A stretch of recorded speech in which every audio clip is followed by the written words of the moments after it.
이제 정말 제법 여름의 문턱에 서 있는 것 같습니다. 우리 산들바람 공동체 모든 분들의 여름의 삶의 자리가 너무너무 뜨겁지만 또 아주 충만하게 연근의 시간이 되길 기도합니다. 또 건강하시길 축복합니다. 아이를 키우며 힘든 게 많이 있습니다. 다양한 어려움이 있지만 제게는 아이의 느긋함과 시간과의 싸움이 가장 힘겹습니다. 그 중에 제일은 현관문 앞에서의 기다림입니다. 아이가 신발을 꺼내서 바닥에 두고 발을 넣고 찍찍이를 떼서 붙이고 일어서기까지 그 과정을 보고 기다리는 것이 가장 괴롭습니다. 사실 시간을 재어본다면 한 5분이나 걸릴까 말까 하는 시간입니다. 그런데 그 서툼과 느긋함을 바라보는 게 왜 이렇게 속이 터지는 일일까요? 그냥 제가 앉아봐 해가지고 후다닥 신겨주면 좋겠지만 또 스스로 하겠다는 기특함을 보는 또 그 기특함을 포기할 수가 없습니다. 그래서 그 5분여의 시간 동안 저는 빨리 서둘러, 늦었어, 얼른 하는 말을 계속 외칩니다.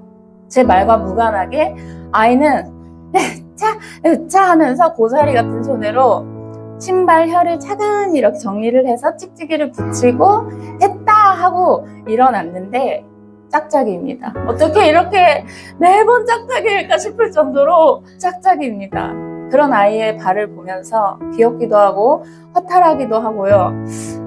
서두르라는 저의 외침, 계속 내가 그 서두르라는 말을 했는데 이것이 무색해지게 신발 신은 아이는 또 느긋한 걸음으로 지나가는 사람들한테 인사하고 꽃한테, 나무한테, 벌레한테까지 인사를 하며 슬로우 모션으로 유치원으로 향합니다. 어느 날은 마음을 먹고 아무 말 안 하고 기다려줄 때도 있습니다. 유치원 늦는 게 뭐 그리 대수라고 이 행위에 몰입하고 자연을 누리는 이 아이를 이리 잡아 끌어야 되나 싶어서 좀 기다립니다. 그러면 아이도 마음이 편안해서인지 실수 없이 신발을 신고 행복한 아침을 보냅니다. 저 또한 마음에서 이 어떤 뿌듯함이 솟습니다. 내가 기다려줬다. 기다려주면서 저도 같이 성장하는 기분입니다. 제가 아이를 기다려주면 이 아이는 기다려주는 사람으로 성장하겠지요. 기다림이란 오지 않은 것을 사랑하는 방식입니다. 아직 오지 않은 것을 사랑하는 것, 그것은 신앙의 그것, 또 기도의 그것과 아주 많이 닮아 있습니다. 그렇습니다. 하나님을 믿고 그리스도의 삶을 따르며 성령의 인도하심을 구하는 우리 그리스도인은 늘 그분을 기다리고 있습니다. 그런데 이 기다림을 어떻게 이해하느냐에 따라서 우리 신앙의 태도와 삶의 방향이 달라집니다.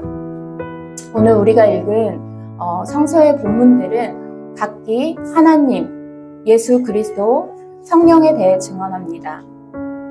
말할 수 없는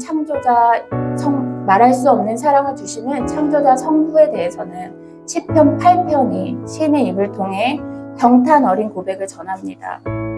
사람이 무엇이라고 주님이 그를 기억해 주시며 인간이 무엇이라고 주님이 그를 돌보아 주십니까? 도대체 내가 무엇인데 나를 돌보십니까? 나를 사랑하십니까? 나를 기다려 주십니까? 이어 잠언 8장에서는 지혜의 말이 등장합니다. 하나님과 함께 창조의 현장에 있던 지혜는 어디에서든 있어서 외쳐 부른다고 말씀합니다. 그 지혜는 다름 아닌 예수 그리스도입니다. 요한복음 1장 1절에 태초에 말씀이 계셨다고 하십니다. 그 기록의 말씀, 육신이 된 말씀, 로고스가 바로 지혜인 예수 그리스도인 것이지요. 창조부터 계셨던 그분의 지혜의 삶을 통해 예수께서는 포기하지 않으시고 기다리십니다. 성령 하나님은 요한복음 16장에서 증언됩니다. 지금은 너희가 감당하지 못하나 진리의 영이 오시면 너희를 모든 진리 가운데로 인도하시리라. 성령은 우리 안에 오셔서 진리를 조금씩 조금씩 밝혀가십니다. 한 번에 모든 것을 알게 하시는 것이 아니라 기다리시며 차근차근히 자신을 열어가시는 것이지요. 그리고 이 성령님을 통해 하나님의 사랑이 우리 마음에 쏟아 부어졌기 때문에 그리스도의 삶을 살며 기다릴 수 있다고 로마서는 말합니다. 하나님의 영광에 참여하리라는 희망을 품고 자랑스러워합니다. 그뿐만 아니라 우리는 큰 어려움들을 자랑스러워합니다. 우리가 알기 때문입니다. 큰 어려움 가운데 견디는 힘이 생긴다는 것을요. 또 견디다 보면 굳세지다 보면 희망이 생긴다는 것을요. 희망은 우리의 기대를 저버리지 않습니다. 오늘의 말씀들은 삼위일체의 신비를 우리 삶으로 살아낼 수 있다고 말합니다. 오늘은 삼위일체 주일입니다. 삼위일체란 성부, 성자, 성령, 이 세 위격이 하나의 하나님 안에서 존재하신다 하는 아주 신비로운 진리입니다. 이 관계는 단순한 위계가 아닙니다.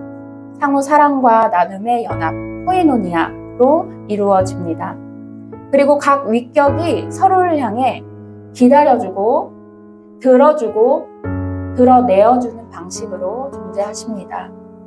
삼위의 하나님의 창조는 지금의 우리와 다 있는 이야기입니다. 성부 하나님의 창조가 인간의 배신으로 실패했습니다.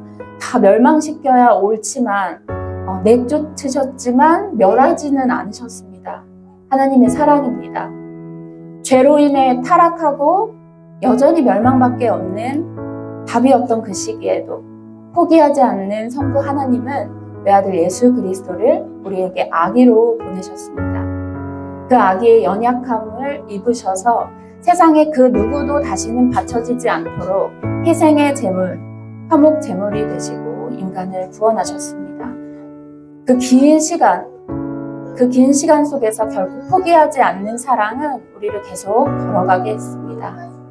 하늘로 오르시고 성령님을 내려주셔서 각 사람은 서로의 말을 이해하고 꽁꽁 감추어둔 자신의 마음을 열어젖히고 자기 소유를 버리고 이웃과 진정으로 만나는 시간을 지나 삼위일체에 닿는 데까지 이어졌습니다. 삼위가 일체되는 성부, 성자, 성령이 일체되는 이 시간까지는 그러니까 어마어마한 기다림이 포함되어 있는 것입니다. 하나님은 기다림으로 사랑을 실현하십니다. 만날 때까지 내내 기다려주시는 그 선택은 하나님의 창조가 여전히 끝나지 않았고 그 창조 가운데 우리가 포함되어 있다는 것을 알게 하십니다. 누군가 인생은 선택의 연속이라고 하던데요. 인생은 선택의 연속입니까? 네, 선택의 연속입니다. 그런데 또 다르게 생각하면 아마도 우리 인생은 기다림의 연속인 것 같습니다. 생각해보면 정말 그렇습니다. 우리는 흐르는 시간 속에서 다가올 그 일을 기다리며 어떤 일을 기다리며 살아가고 있기 때문입니다.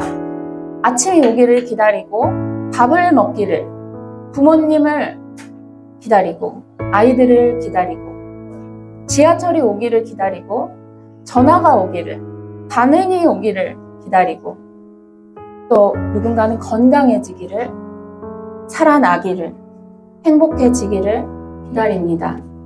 나가 변화됐으면 좋겠다. 내가 변화된다. 나를 또 기다리고요. 그리스도의 구원을, 기도의 응답을, 새로운 세계를, 하나님 나라를 기다립니다. 그리스도인인 우리의 궁극의 기다림은 하나님의 계시, 하나님 나라이겠지요.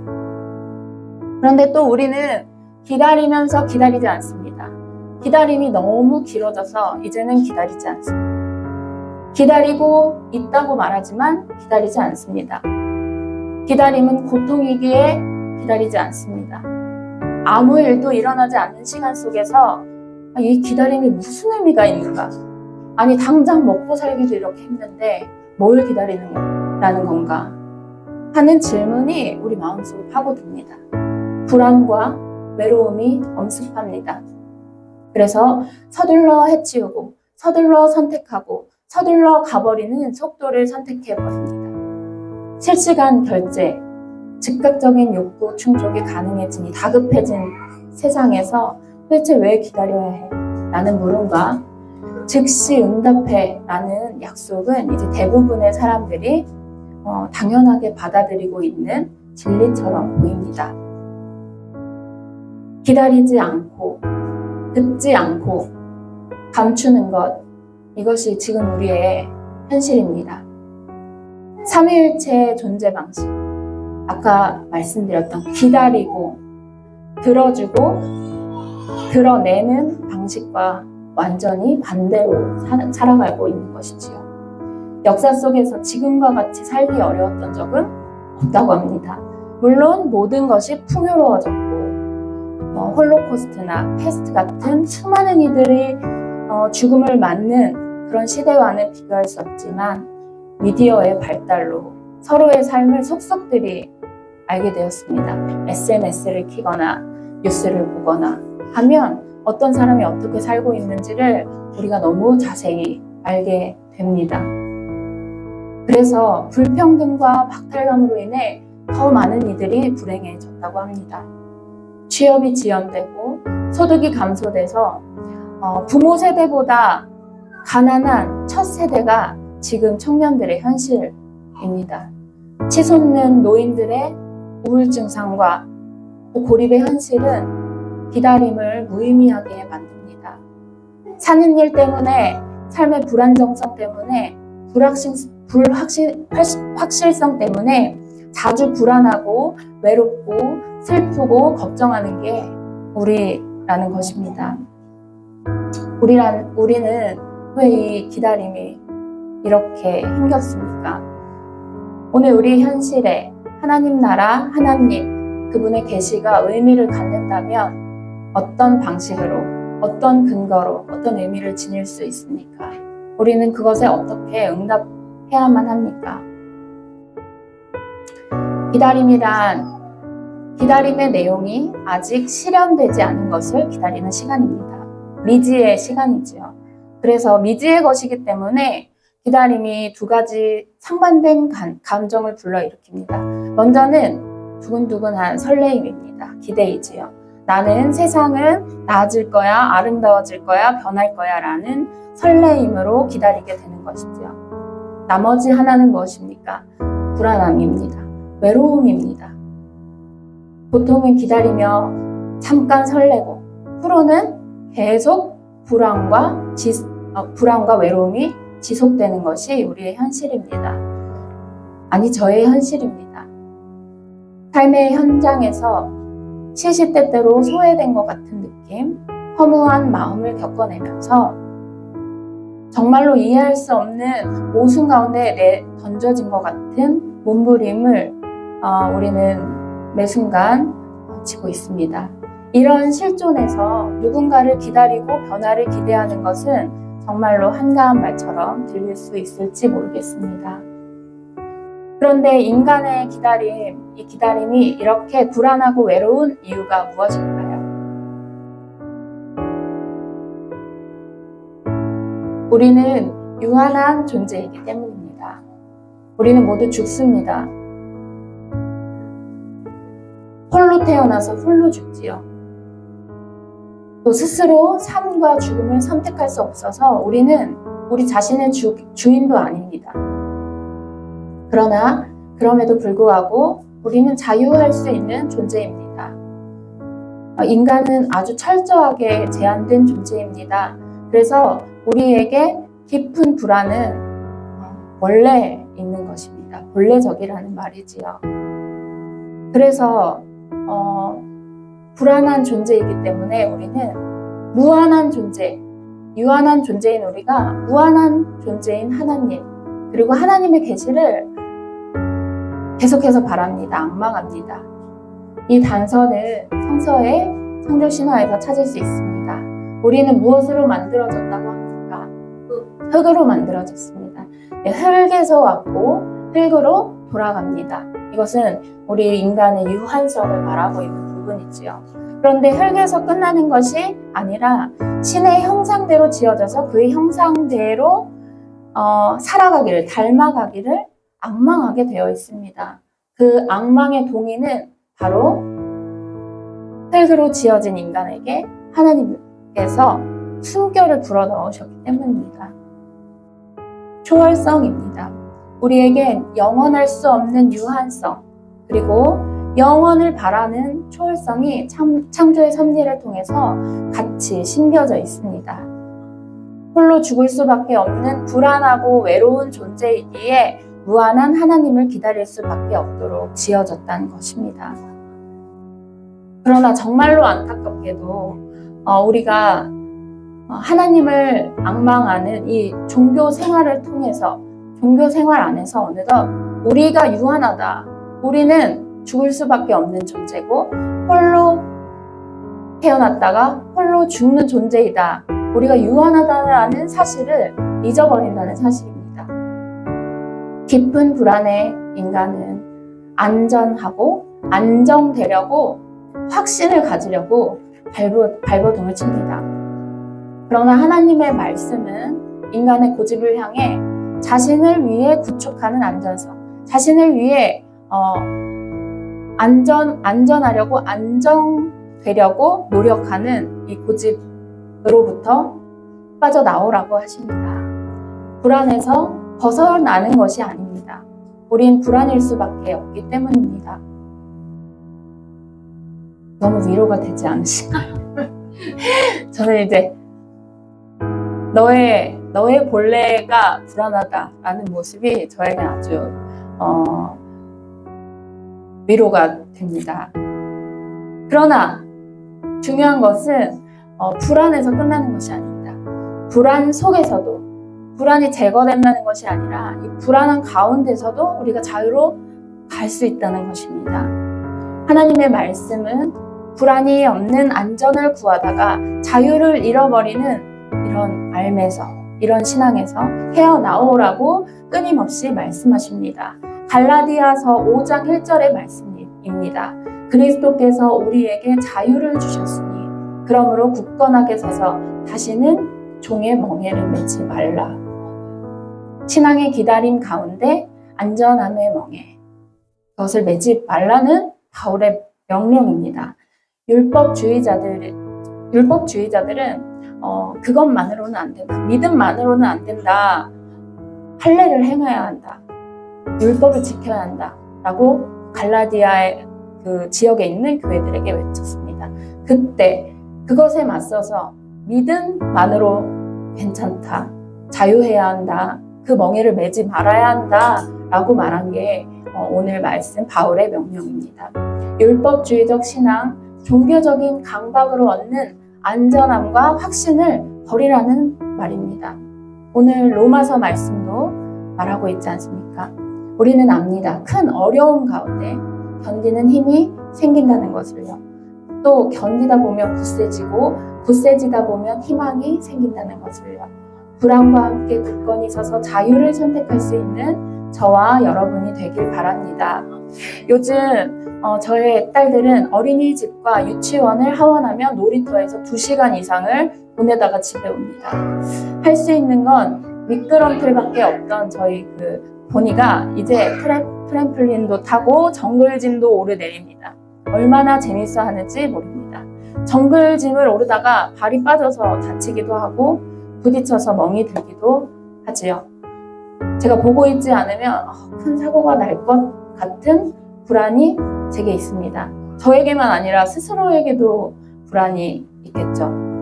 근데 만약 보니가 다치는 게 싫고 무서워서 자신을 지키기 위해 놀이터에서 아무것도 하지 않고 앉아서 친구들 노는 것을 쳐다만 보고 있다면, 기구를 타면서 느끼는 아이의 자유로움, 즐거움, 근육이 발달되고 친구들과 교제하고 하는 이 기쁨들을 빼앗기게 되는 것이겠죠. 안전을 구하다가 그것에 매이게 된다는 말입니다. 자신을 안전하게 지키려는 강박을 내려놓고 불안하지만 놀이터의 부름, 즐겁게 놀아라. 올라가면서 근육을 발달시켜라. 친구들과 교제해라. 라는 놀이터의 부름에 놀므로써 응답하는 자유를 결정할 때 새로운 사건들을 경험하게 되는 것입니다. 노예 상태였던 이스라엘 백성이 애굽을 나오는 것이 불안하다고, 불확실하다고, 배부른 나를 지키려고 고기 까마 옆에서 머물렀다면 하나님의 소유된 백성, 새롭고 거룩한 나라로의 이행은 불가능했을 것입니다. 어린아이가 당장 배고프다고, 또 불안하기 때문에 내가 쌓은 이 작은 도시락 내놓지 않고 먹을 수도 있었겠죠. 하지만 그랬다면 예수께서 행하신 오병이어의 놀라운 사건은 보지 못했을 것입니다. 제자들이 예루살렘을 떠나지 말고 성령을 기다리라는 예수 그리스도의 말씀을 듣지 않고 뿔뿔이 흩어져 버렸다면 성령으로 인한 열림과 나눔과 통용의 기쁨을 맛볼 수 없었을 것입니다. 여러분의 신앙을 어떤 이들은 삶으로 확실하게 증명해내라고 합니다. 하지만 저는 증명보다는 모험하시는 것이 어떨까 싶습니다. 우리의 신앙을 되돌아보면 대체로 그 내용이 옛것인 경우가 많습니다. 과거에 내가 이랬고, 과거에 내가 어디서 이랬고, 과거에 내가 이랬고, 그것이 중요하지 않다는 말씀을 드리는 것이 아닙니다. 그런데 그것만을 반복적으로 끌어내어 재생시키면서 내 마음의 평안함과 안정과 행복을 얻는 것, 그리고 그것을 신앙으로 간주하고 받아들이도록 길들여져 온 것이 우리의 현실, 우리 교회의 문화인 것 같습니다. 그런데 나의 기억을 계속 반복하면서 얻는 평안함이나 이것을 은총으로 느끼는 것, 이렇게 길들여졌을 때 우리가 신앙하는 것은 무엇입니까? 우리가 믿는 것은 무엇입니까? 나의 기억을 믿는 것이지요. 이 신앙에 하나님의 새로운 역사란 있을 수 없습니다. 과거가 미래를 지배하는 것이지요. 신학자 루돌프 불트만은 신앙에서의 기다림에 대해 이렇게 말합니다. 하나님의 개입으로 자연현상 개입 전과 후로 바뀌는 사이에서를 기다리는 것이 아니라 우리 삶 안에서 임재하시는 하나님은 모든 가능성으로 새롭게 들이닥치신다. 불확실하고 불안정하지만 그것에 다가가려는 지금 여기서의 몸부림, 실존의 결단이 바로 신앙이라고 말입니다. 요즘 방영하고 있는 드라마 제가 재밌게 보고 있는데요. 미지의 서울이라는 드라마가 있습니다. 여기 이 드라마에서 계속 외쳐지는 중심 메시지가 있습니다. 어제는 지났다. 내일은 멀었다. 오늘은 모른다. 입니다. 한번 따라해 보실까요? 어제는 지났다. 어제는 지났다. 내일은 멀었다. 내일은 멀었다. 네, 오늘은 모른다. 오늘은 모른다. 하나님 나라를 기다리는 바로 오늘, 알 수 없는 오늘의 몸부림, 오늘 나의 결단이 바로 신앙이라는 것입니다. 신앙은 안정성을 보장해 주는 것이 아니라 오히려 안전할 것을 포기하는 것입니다. 우리가 수없이 들어왔던 그리 아니하실지라도 그럼에도 불구하고가 바로 신앙이자 기다림의 태도여야 하는 것입니다. 그런데 아이러니컬하게도 자유의 본질도 불안입니다. 왜냐하면 선택하고 결정한 자유의 결과가 자기 자신에게 미치기 때문이지요. 책임이 나에게 돌아옵니다. 하지만 그럼에도 불구하고 그 불안함 안에서 내가 할 수 있는 자유로 기다림을 선택할 수 있는 것, 그것이 바로 신앙인의 기다림입니다. 과거로 현재와 미래를 단정짓지 않고 모든 가능성을 열어두고 들어오시는 새로운 하나님을 기다리는 것이지요. 우리에게는 당장 배부르게 폭식할 자유도 있지만 폭식을 안 할 자유도 있습니다. 하지 않을 자유가 있다는 말입니다. 불안한 존재인 우리는 당장의 안정을 택하는 방향으로 선택할 수밖에 없습니다.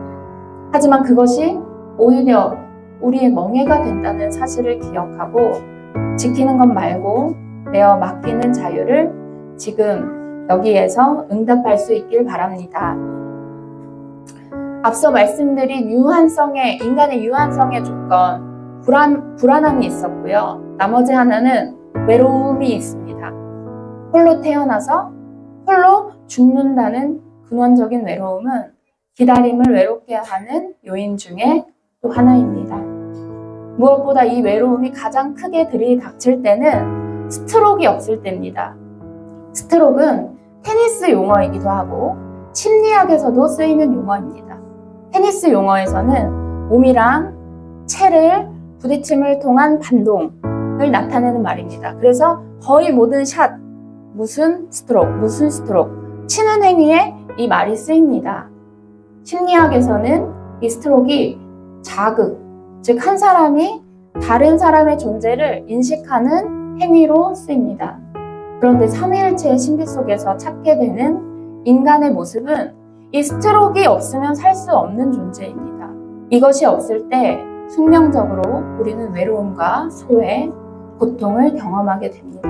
스트로크의 조건은 상대입니다. 채가 부딪힐 공이 있어야 하고요.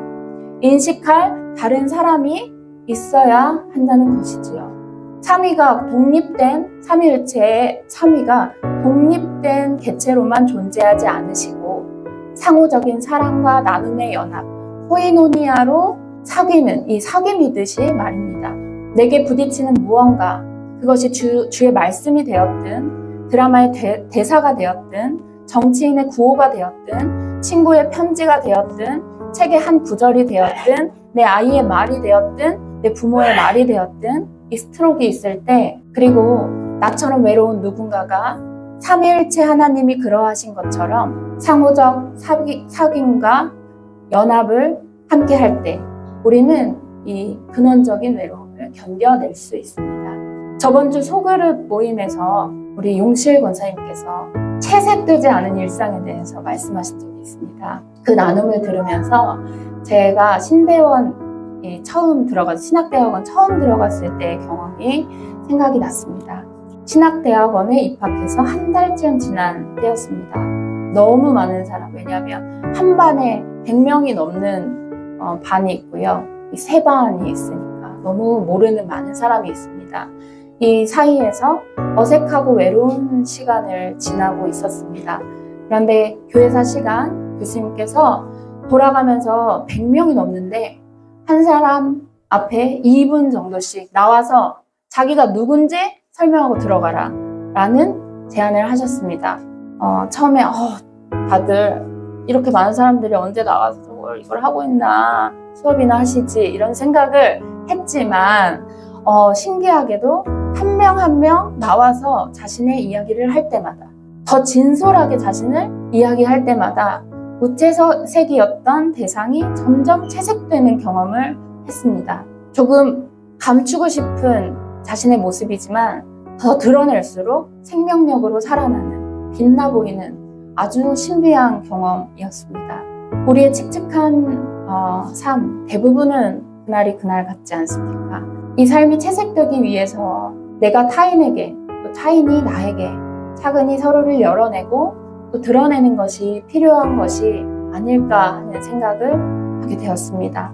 삼위일체 하나님이 그러시듯 드러내고 들어주고 기다려주는 이 부딪힘과 열어냄의 시간이 간혹 괴로움과 피곤함을 유발할 때도 있지만 그 불안으로 남겨둔 채 자유롭게 함께할 때 우리 삶에 새롭게 밀고 들어오시는 하나님을 만날 수 있을 것이라고 믿습니다. 우리는 아주 긴 항해를 하고 있습니다. 신앙의 여정에서 말이죠. 파도가 오가는 불안한 바닷가 위에서 작은 쪽배에 타고 있습니다. 아주 불안합니다. 외롭지요. 하지만 서로의 돛대, 서로의 불빛을 바라보거나 자유롭게 등대를 향하면서 연결되어 있다는 것을 느낍니다.